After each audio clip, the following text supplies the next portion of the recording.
Thank you.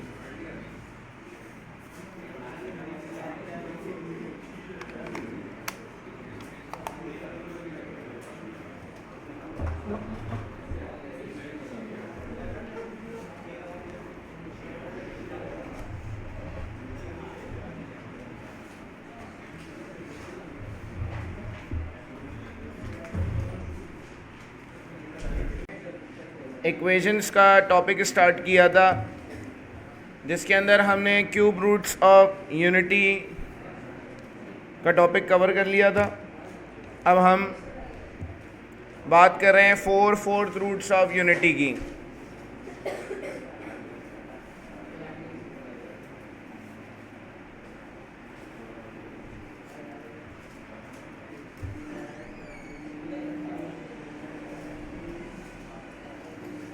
Fourth roots of unity.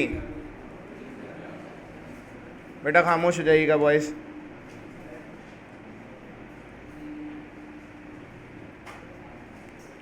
हमें यहाँ पर 1 का फोर्थ रूट निकालना है। जैसे स्क्वायर रूट निकालने पर 2 आंसर्स आते हैं, क्यूब रूट निकालने पर 3 आंसर्स आते हैं, इसी तरह फोर्थ रूट निकालने पर 4 आंसर्स आते हैं। 1 -1 आयोटा माइनस आयोटा, इनको फोर्थ रूट्स ऑफ यूनिटी कहा जाता है। इसके अंदर 1 और -1 ये दोनों रियल रूट्स हैं, और iota minus iota imaginary roots हैं।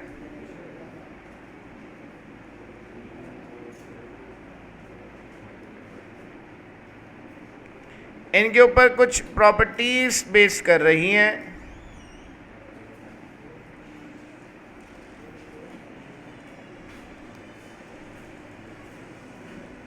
प्रॉपर्टी नंबर 1 है सम ऑफ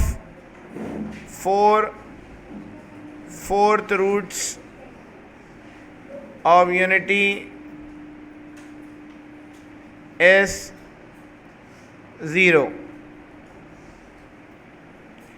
अगर हम 1 -1 आयोटा माइनस आयोटा को ऐड कराएं तो आंसर इसका 0 आता है।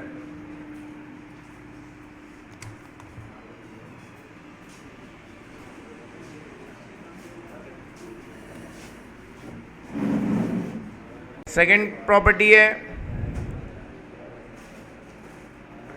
प्रोडक्ट ऑफ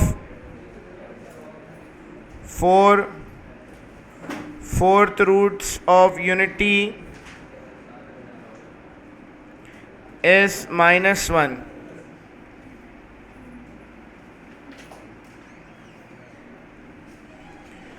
तो 1 -1 आयोटा माइनस आयोटा को अगर हम मल्टीप्लाई कराएं तो आयोटा स्क्वायर आता है, और आयोटा स्क्वायर -1 के इक्वल है।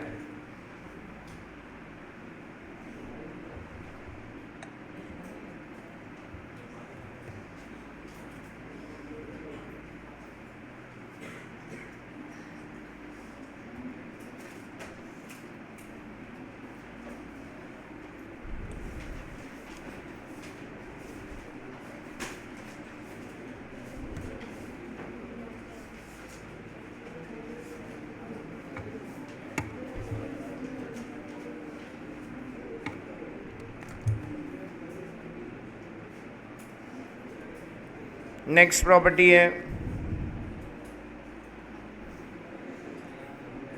Both real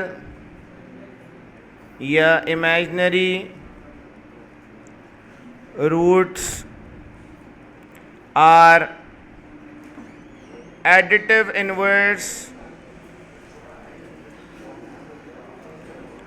inverses of each other। बेटा रियल रूट यहाँ पर 1 और -1 है, आपको पता है कि 1 का एडिटिव इनवर्स -1 होता है और -1 का एडिटिव इनवर्स 1 होता है, तो दोनों एक दूसरे के एडिटिव इनवर्स कहलाते हैं। इसी तरह अगर हम बात करें आयोटा माइनस आयोटा की, आयोटा का एडिटिव इनवर्स माइनस आयोटा होता है और माइनस आयोटा का एडिटिव इनवर्स आयोटा होता है, तो दोनों एक दूसरे के एडिटिव इनवर्स कहलाते हैं।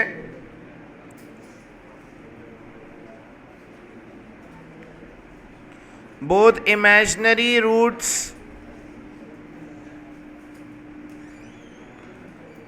are conjugate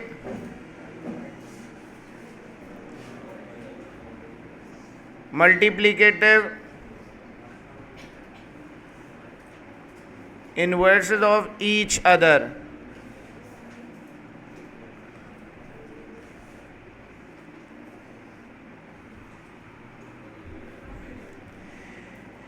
बेटा यहाँ पर इमेजिनरी नंबर आयोटा है। आयोटा को अगर हम कॉम्प्लेक्स नंबर में लिखना चाहें तो हम कहते हैं कि आयोटा एक ऐसा कॉम्प्लेक्स नंबर है जिसका रियल पार्ट 0 है। तो बेटा इसका जो कॉन्जुगेट है वो 0 माइनस आयोटा होगा। 0 प्लस आयोटा का कॉन्जुगेट 0 माइनस आयोटा आएगा,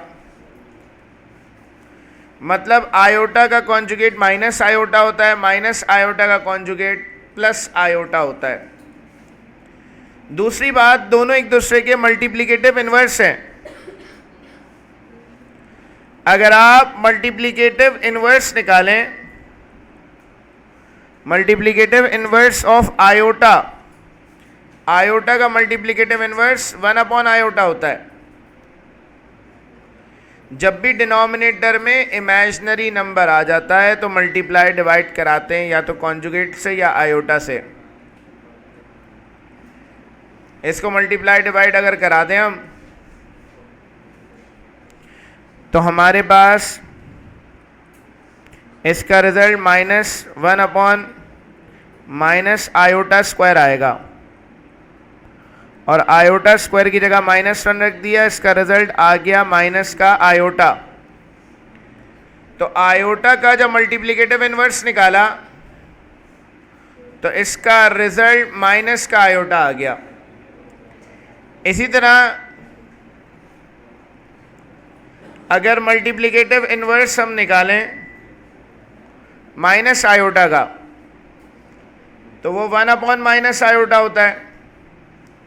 इसको मल्टीप्लाई डिवाइड कराते कॉन्जुगेट से तो iota upon minus iota square, iota square की जगह -1 आ गया, इसका रिजल्ट आयोटा आ गया। तो दोनों एक दूसरे के मल्टीप्लिकेटिव इनवर्स हैं। माइनस आयोटा का मल्टीप्लिकेटिव इनवर्स निकालते हैं तो वो प्लस आयोटा आता है।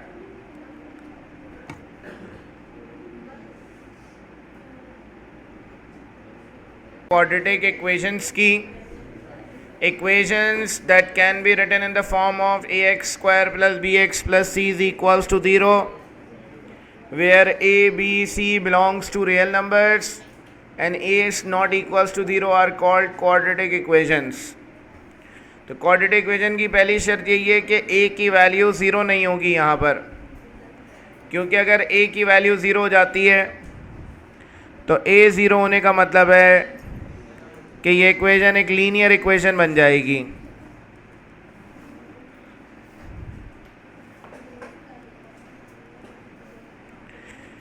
तो इसीलिए क्वाड्रेटिक इक्वेशन में a की वैल्यू 0 नहीं हो सकती।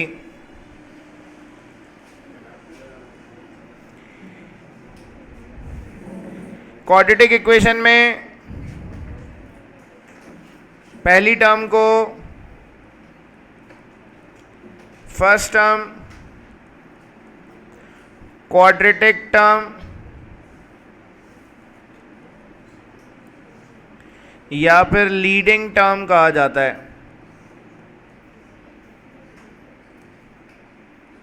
सेकेंड वैल्यू को सेकेंड टर्म, लीनियर टर्म या फिर मिडिल टर्म कहा जाता है।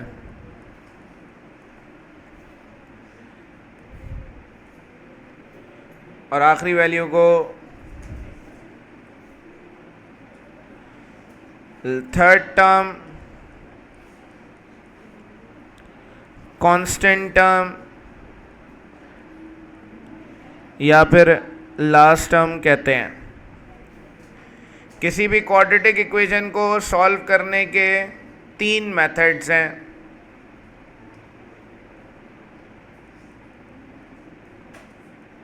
फैक्टराइजेशन,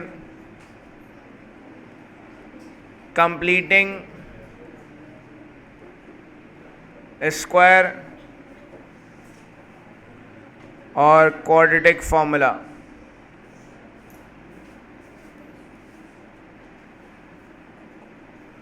तो किसी भी क्वाड्रेटिक इक्वेशन को 3 मेथड से सॉल्व किया जाता है। हम बात करते हैं क्वाड्रेटिक फॉर्मूले की भी। -b plus minus root B square minus 4ac upon 2a। Quadratic फॉर्मूले में जो स्क्वायर रूट के अंदर वैल्यू है, इस वैल्यू को डिस्क्रिमिनेंट कहा जाता है। ये discriminant basically nature of roots के बारे में बताता है, या मैट्रिक क्लास में पढ़कर आ रहे हैं। फॉर एग्जाम्पल, एक इक्वेशन है x square plus 4x plus 5 is equals to 0। अगर इस इक्वेशन पे क्वाड्रेटिक फॉर्मूला लगाया जाए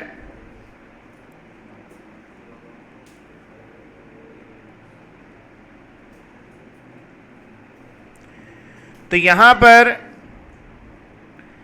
a 1 है, b 4 है और c जो है 5 है।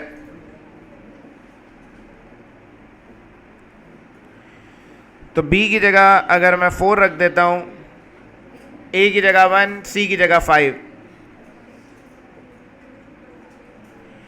तो हमारे पास जो रिजल्ट आएगा स्क्वायर रूट में 16 माइनस 20 माइनस 4 आ गया। और अगर हम इसको मजीद सॉल्व कर लें तो 2 आयोटा अपॉन 2 आ जाएगा।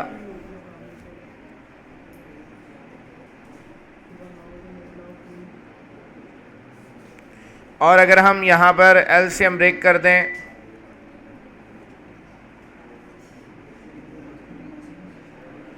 तो हमारे पास x का रिजल्ट आ जाएगा -2 प्लस माइनस आयोटा। मतलब x के हमारे पास 2 रिजल्ट्स आ जाएंगे। ये दोनों रिजल्ट्स की अगर हम नेचर देखें, इन दोनों आंसर्स की, तो ये दोनों आंसर्स कॉम्प्लेक्स हैं। ये दोनों आंसर्स अनइक्वल हैं। तो जब b स्क्वायर माइनस 4ac मतलब रूट के अंदर की वैल्यू नेगेटिव आ रही है, तो आपके पास जो रूट्स आ रहे हैं, जो x की वैल्यूज आ रही हैं, वो दोनों कॉम्प्लेक्स हैं और अनइक्वल हैं। तो ये सिर्फ समझाने के लिए कॉन्सेप्ट बताया है। वैसे तो आपने डायरेक्ट डिस्क्रिमिनेंट याद रखना है।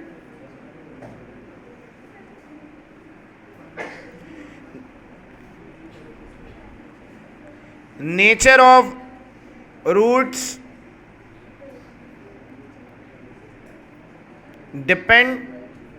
Depends on the value of d।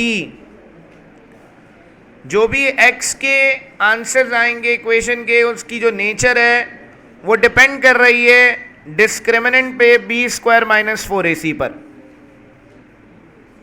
तो b स्क्वायर माइनस 4ac बताएगा कि आने वाले आंसर्स की नेचर क्या होगी। क्या दोनों x की वैल्यूज़ रियल होंगी, या दोनों x की वैल्यूज़ कॉम्प्लेक्स होंगी, या इक्वल होंगी, या अनइक्वल होंगी।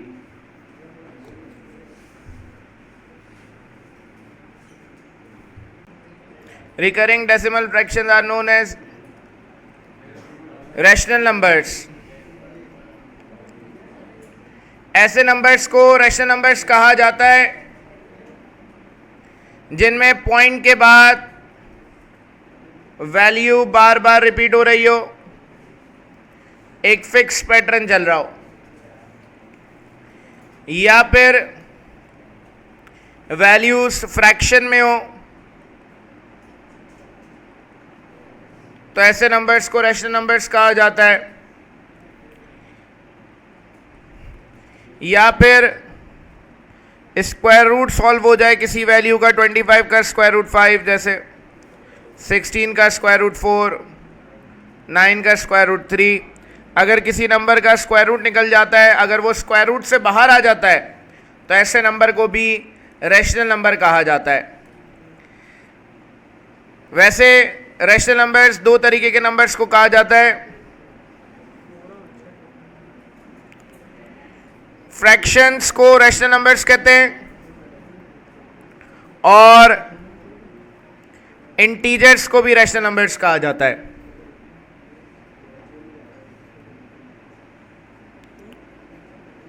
तो आपके सामने कोई इंटीजर दिख जाए तो आप उसको भी रैशनल नंबर कहेंगे, कोई फ्रैक्शन में वैल्यू है तो वो भी रैशनल नंबर कहलाएगी।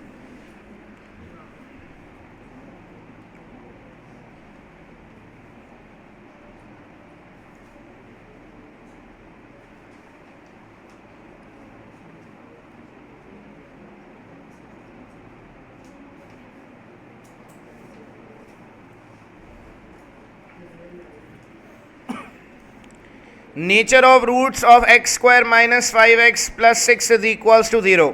इसकी नेचर बतानी है।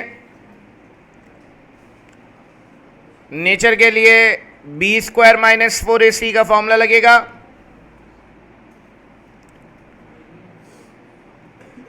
a यहां पर एक्स स्क्वायर का कोफिशिएंट है, b यहां पर x का कोफिशिएंट है और c 6 है।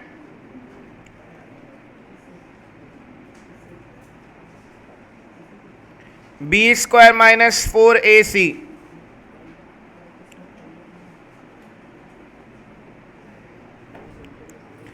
बेटा डिस्क्रिमिनेंट का रिजल्ट 1 आ रहा है। 1 एक परफेक्ट स्क्वायर है, मतलब डिस्क्रिमिनेंट का जो रिजल्ट है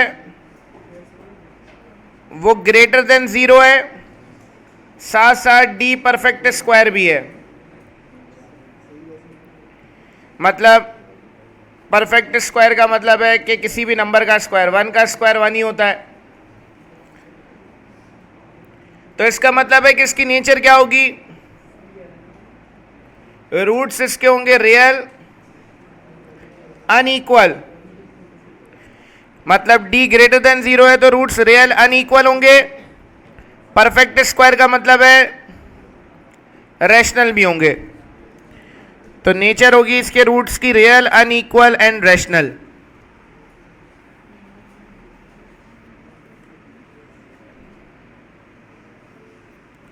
असल में जो परफेक्ट स्क्वायर वाला पॉइंट है ये ग्रेटर देन 0 पे ही अप्लाई होता है कि ग्रेटर देन 0 अगर है वैल्यू तो या तो परफेक्ट स्क्वायर होगी या तो परफेक्ट स्क्वायर नहीं होगी। अगर परफेक्ट स्क्वायर होगी तो हम साथ में ऐड कर देंगे कि रैशनल भी है। अगर परफेक्ट स्क्वायर नहीं है तो हम कहेंगे कि ये इरैशनल है। इरैशनल नंबर्स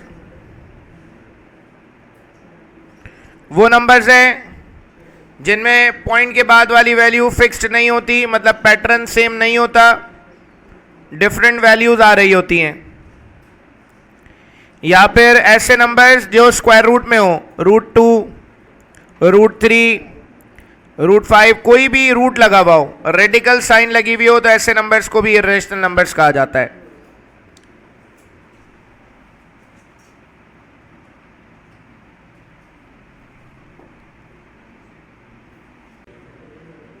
बेटा एमसीक्यू नंबर 15 है, minimum positive integral value of k for which the equation has complex roots. Complex roots लिखा हुआ है, इसका मतलब नेचर की बात हो रही है रूट्स के। नेचर की बात हो रही है तो इसका मतलब है कि डिस्क्रिमिनेंट निकालना है, डी निकालना है।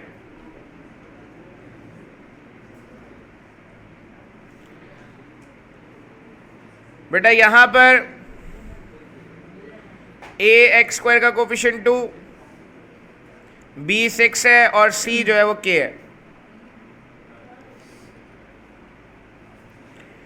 तो डी की value B square minus 4ac,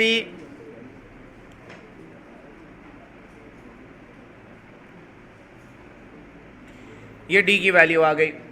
दो तरीके कॉम्प्लेक्स रूट्स निकालने के, एक तरीका ये है कि ऑप्शंस को रख दें के की जगह, दूसरा तरीका है कि जब भी रूट्स कॉम्प्लेक्स होंगे तो डी लेस देन 0 होगा।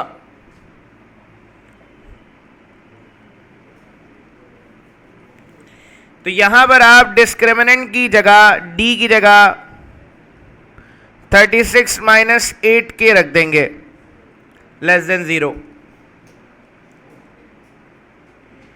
बेटा यहां पर लेस देन की साइन है, इनइक्वालिटी की साइन है। इनइक्वालिटी की साइन ये कहती है कि जो वेरिएबल निकालना है वो पॉजिटिव होना चाहिए, उसका कोफिशिएंट। 8k लिखा हुआ है नेगेटिव, इसको पॉजिटिव बनाना है हमें, तो ये दूसरी तरफ चला जाएगा। 36 इज लेस देन 8k, ये 8 वहां डिवाइड हो जाएगा जाकर 36 अपॉन 8 लेस देन k, तो यहां कैंसिलेशन हो जाएगी। 4 2 ज़ा 8, 4 9 ज़ा 36, 9 अपॉन 2 का मतलब 4.5 इज लेस देन k। तो यहां पर k की वैल्यू 4.5 से बड़ी है, क्योंकि ये साइन जहां मुंह खोलती है वो साइड बड़ी होती है। तो k जो है वो 4.5 से बड़ा होगा, मतलब 5 इसका आंसर होगा।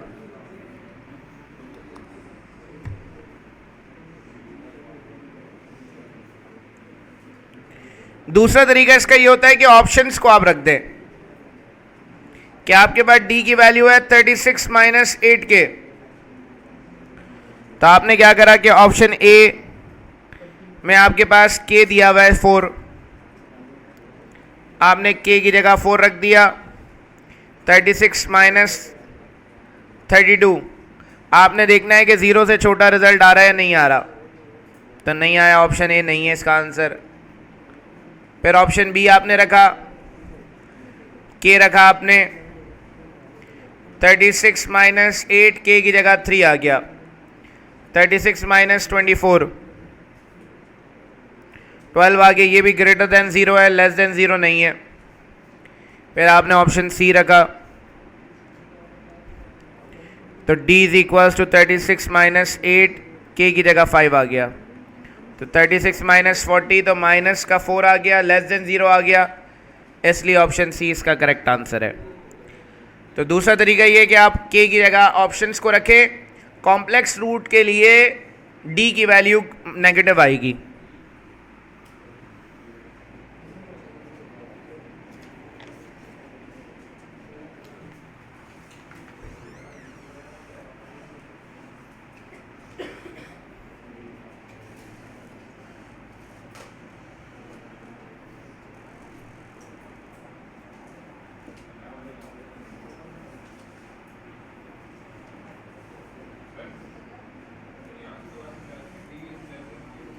बेटा सवाल में क्या कहा गया है, minimum positive integral value of k for which the equation has complex roots, equation के रूट्स कॉम्प्लेक्स हों। तो बेटा हमने अभी पीछे ये कुछ प्रॉपर्टीज़ पढ़ी थी, इसमें d जब लेस देन 0 होगा तो रूट्स क्या होंगे, कॉम्प्लेक्स होंगे। तभी हमने क्या करा, कॉम्प्लेक्स रूट्स के लिए d लेस देन 0 रखा। d की वैल्यू हम निकाल चुके थे, d की जगह d की वैल्यू रख दी,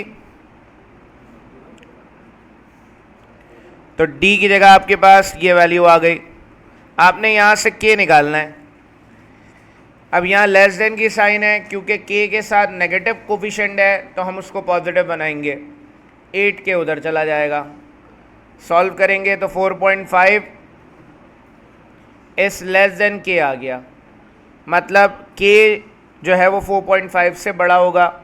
तो 4.5 से बड़ी वैल्यूज़ 5, 6, 7, 8 ये सारी वैल्यूज़ हैं, इन सब पे कॉम्प्लेक्स रूट्स आएंगे। हमसे मिनिमम पॉजिटिव इंटीग्रल वैल्यू मांगी जा रही है, तो सबसे छोटी वैल्यू इनमें 5 है और ऑप्शन में भी 5 लिखा हुआ है और कोई नंबर नहीं है।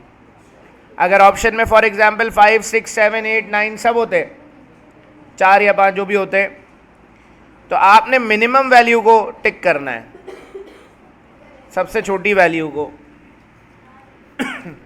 जिस पे कॉम्प्लेक्स रिजल्ट आ रहा हो, जिस पे डी की वैल्यू नेगेटिव आ रही हो।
इसी चैप्टर का द वैल्यू ऑफ के इज ग्रेटर देन 0, के की वैल्यू 0 से बड़ी होगी, ये मेंशन करी हुई बात। तो इस बात को देखते हुए जो ऑप्शन सी है, तो ये तो आंसर हो ही नहीं सकता क्योंकि नेगेटिव के चाहिए ही नहीं आपको। अब आपके पास 3 ऑप्शन रह गए, ए, बी और D, for which the equation will have real roots. Real roots की बात हो रही है, मतलब नेचर ऑफ रूट्स की बात हो रही है। रूट्स रियल कब होंगे? जब d greater than equal to 0 होगा, क्योंकि जब d 0 होता है तब भी रूट्स रियल एंड इक्वल होते हैं, जब d ग्रेटर देन 0 होता है तब भी रूट्स रियल होते हैं, साथ में अनइक्वल होते हैं। तो रियल रूट्स के लिए d की वैल्यू या तो 0 आएगी या 0 से बड़ी आएगी। डिस्क्रिमिनेंट निकालना है, b² माइनस 4ac। बेटा b की वैल्यू यहां पर a यहां पर 1 है, b k है और c यहां पर 64 है। तो यह आ जाएगा 1 इंटू 64 k² माइनस 256। दो ऑप्शन हैं, एक तरीका ये है कि आप ऑप्शंस को उठाकर रख दें। ऑप्शन ए को रखते हैं तो ऑप्शन ए में k बराबर है 8 के, तो 8 का स्क्वायर माइनस 256, 8 का स्क्वायर 64, दोनों को माइनस करेंगे रिजल्ट नेगेटिव आएगा। नेगेटिव का मतलब है रियल नहीं आएगा, इसका मतलब ऑप्शन ए भी इसका रिजल्ट नहीं है। ऑप्शन बी पे जाएंगे, k बराबर है 17 के, k का स्क्वायर 17 का स्क्वायर माइनस 256, 17 का स्क्वायर निकालेंगे, ये नेगेटिव कैसे आएगा?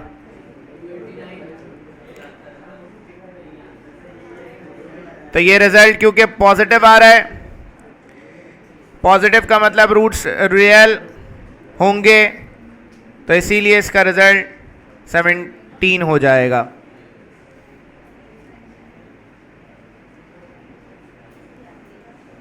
अब 17 का स्क्वायर या किसी नंबर का स्क्वायर अगर निकालना है तो स्क्वायर निकालने के दो केसेस होते हैं। एक केस तो बहुत आसान है कि अगर एंड में 5 आ रहा हो इसका स्क्वायर तो आप बहुत आसानी से निकाल लेते हैं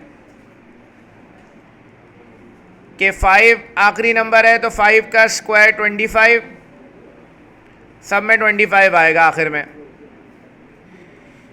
आगे 2 लिखा हुआ है, 2 के बाद नंबर आता है 3, तो 2 3 जा 6 आ जाएगा। इसी तरीके से यहाँ 3 लिखा हुआ है, काउंटिंग में 3 के बाद दूसरा नंबर आता है 4, तो 4 3 जा 12। काउंटिंग में 4 के बाद नंबर आता है 5, 5 4 जा 20। तो एक तरीका तो ये स्क्वायर निकालने का कि जब आपके पास एंड में 5 आ रहा हो, लेकिन अगर एंड में 5 ना आ रहा हो फिर क्या करें? फिर दो तरीके हैं। एक तरीका ये है कि आप बचपन से मल्टीप्लिकेशन सीख कर आ रहे हैं, 17 को 17 से मल्टीप्लाई कराएं, क्योंकि फास्ट के टेस्ट में कैलकुलेटर अलाउ नहीं है, नस के टेस्ट में कैलकुलेटर अलाउ नहीं है। दूसरा तरीका ये है कि आप पहले नंबर जो 1 लिखा है इसका स्क्वायर लिख दें, 1 का स्क्वायर 1 होगा। जो दूसरा नंबर है 7, इसका स्क्वायर लिख दें 49।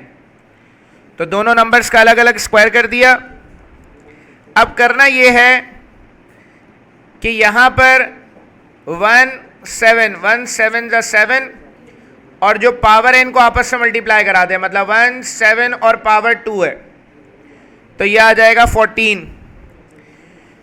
तो बेटा 14 को क्या करना है, आखिरी डिजिट को छोड़कर आपने 14 लिखना है। तो 9 4 और 4 ऐड हो जाएगा 8 और ये ऐड हो जाएगा 289 आ गया। दोबारा बता रहा हूं, 2-3 सवाल बताता हूं इसके, फिर आप देखिएगा। बेटा अगर मैं 24 का स्क्वायर निकाल रहा हूं तो पहला नंबर 2 है, 2 का स्क्वायर लिखना है मुझे 4। दूसरा नंबर 4 है, 4 का स्क्वायर 16 आ गया। अब ये नंबर्स को आपस में मल्टीप्लाई करा दें, 2 4 जा 8 और पावर से मल्टीप्लाई कराएंगे, 2 4 जा 8 8 2 जा 16। मतलब आपने ये करना है कि यहाँ जो दो नंबर्स लिखे ये आपस में मल्टीप्लाई होंगे और फिर जो नंबर आएगा वो पावर से मल्टीप्लाई होगा। तो यहाँ पर 2 4 जा 8 8 2 जा 16, आखिरी जो भी नंबर है उसको छोड़कर 16 लिखेंगे और ऐड करा देंगे।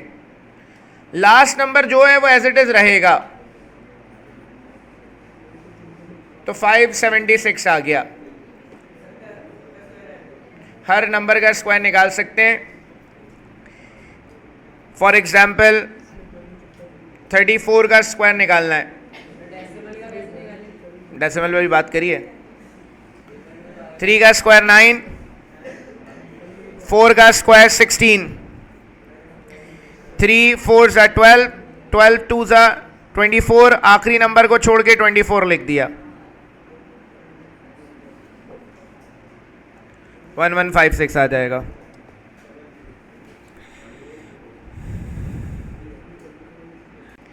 कि अगर आपके पास फॉर एग्जाम्पल 52 का स्क्वायर लिखा है, पहला जो नंबर है इसका स्क्वायर तो 25 हो जाएगा। शर्त इस मेथड की ये है कि जो दूसरा नंबर है इसका स्क्वायर 2 डिजिट्स में होना चाहिए। 2 का स्क्वायर होता है 4, हम इसको 04 लिखेंगे। तो जो बाद वाला नंबर है अगर इसका स्क्वायर 2 डिजिट्स में नहीं आ रहा तो उसके साथ 0 ऐड कर देंगे, 04 लिखेंगे। फिर मल्टीप्लिकेशन वैसे ही होगी, 5 2 जा 10, 10 2 जा 20, आखिरी नंबर को छोड़कर 20 लिखेंगे और ऐड करा देंगे।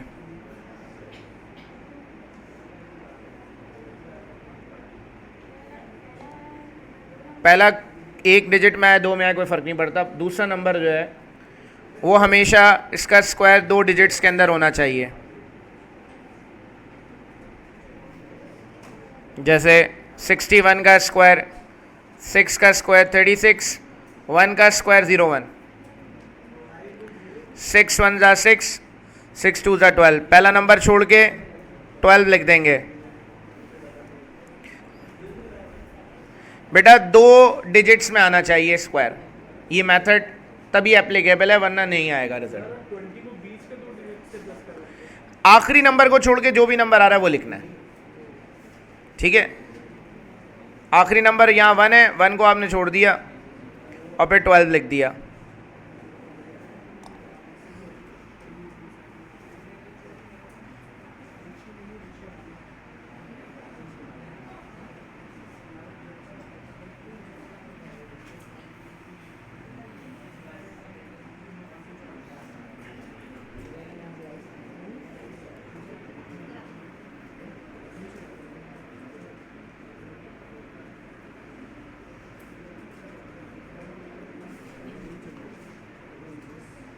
जो काम आ जाती है विदाउट कैलकुलेटर में, कि अगर आपको 12 को मल्टीप्लाई कराना है 11 से, 15 को मल्टीप्लाई कराना है 11 से, 23 को मल्टीप्लाई कराना है 11 से, किसी भी नंबर को अगर 11 से मल्टीप्लाई कराना है तो आपने क्या करना है, 12 लिखा हुआ है, आपने 1 और 2 गैप देके लिख देना है। बीच में इन दोनों का सम आएगा, 1 + 2, बीच में 3 आ गया। 15 11 से अगर मल्टीप्लाई हो रहा है तो आपने 1 5 लिख दिया, बीच में इन दोनों का सम आएगा। 23 मल्टीप्लाई हो रहा है 11 से तो आपने 2 3 लिख दिया, 2 + 3 5 आ गया।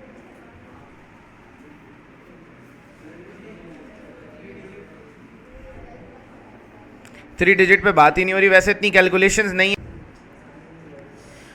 फॉर एग्जाम्पल यहाँ 7 5 11 से मल्टीप्लाई हो रहा है तो आपने गैप देख के 7 5 लिखना है, बीच में इन दोनों का सम आएगा। 7 + 5 तो 12 है, तो अब सम बीच में ऐसे लिखना है कि 2 बीच में आएगा, 1 यहाँ कैरी चला जाएगा, तो ये 825 आएगा इसका रिजल्ट। अगर इन दोनों का सम 2 डिजिट्स में आ रहा है तो जो नंबर आएगा वो कैरी चला जाएगा।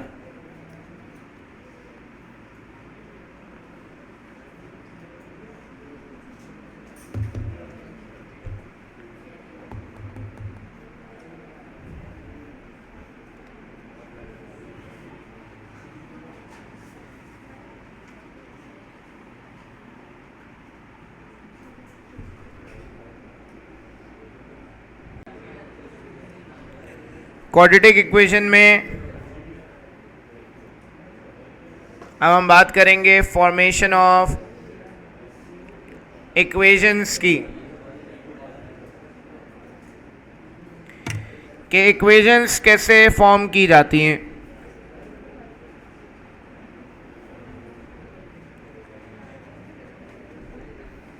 बेटा यहां पर let alpha beta are the roots of the required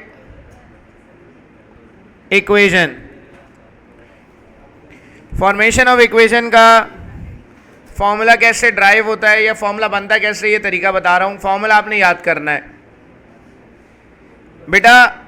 हम ये सपोज करते हैं कि क्वाड्रेटिक इक्वेशन के 2 आंसर्स आ रहे हैं, एक आंसर अल्फा है और दूसरा आंसर बीटा है। अगर हम अल्फा को दूसरी तरफ ले जाएं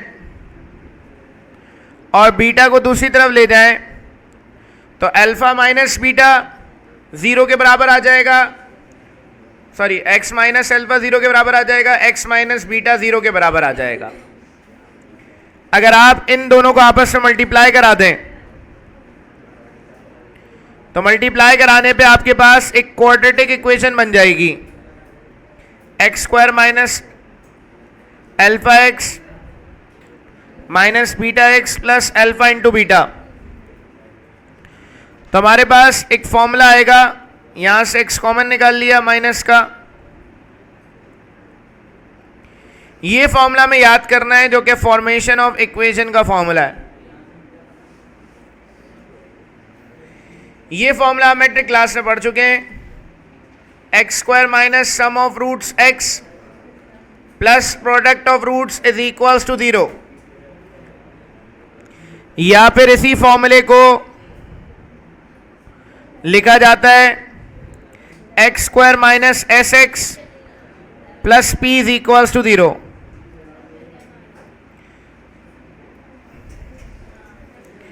तो ये 3 फॉर्मूले आपने याद करने हैं, मतलब एक ही फॉर्मूला 3 तरीकों से लिख सकते हैं। आखिरी जो मेथड है ये पंजाब बोर्ड में लिखा हुआ है, x square minus S x plus P is equals to 0। ये फॉर्मूला कहाँ यूज होता है?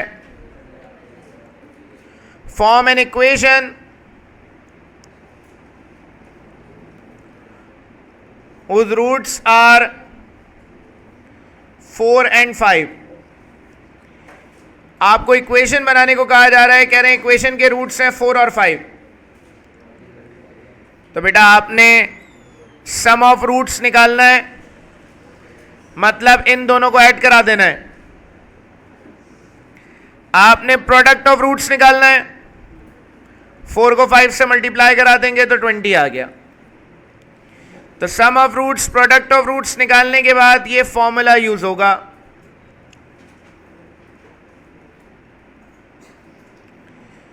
तो ये x square minus sum of roots x plus product of roots is equal to 0। ये आंसर आ गया।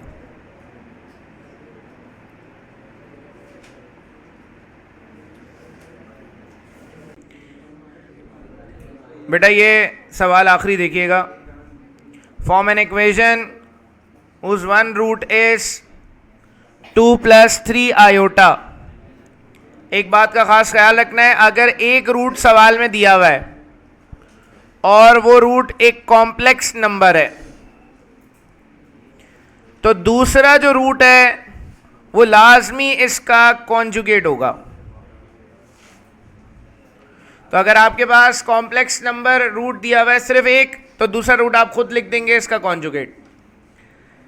हमें इक्वेशन निकालने के लिए सम ऑफ रूट्स चाहिए,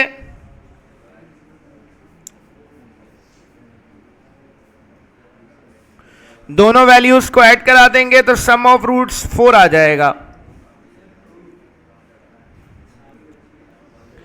हमें प्रोडक्ट ऑफ रूट्स चाहिए, मतलब दोनों वैल्यूज को मल्टीप्लाई करा देंगे।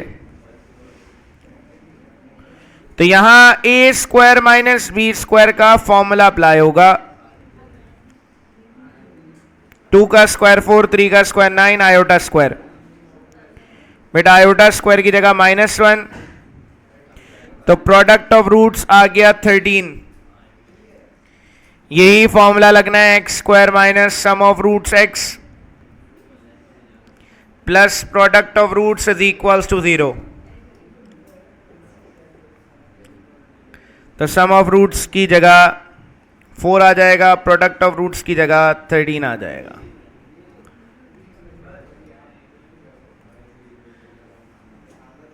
ये आंसर आ गया इसका।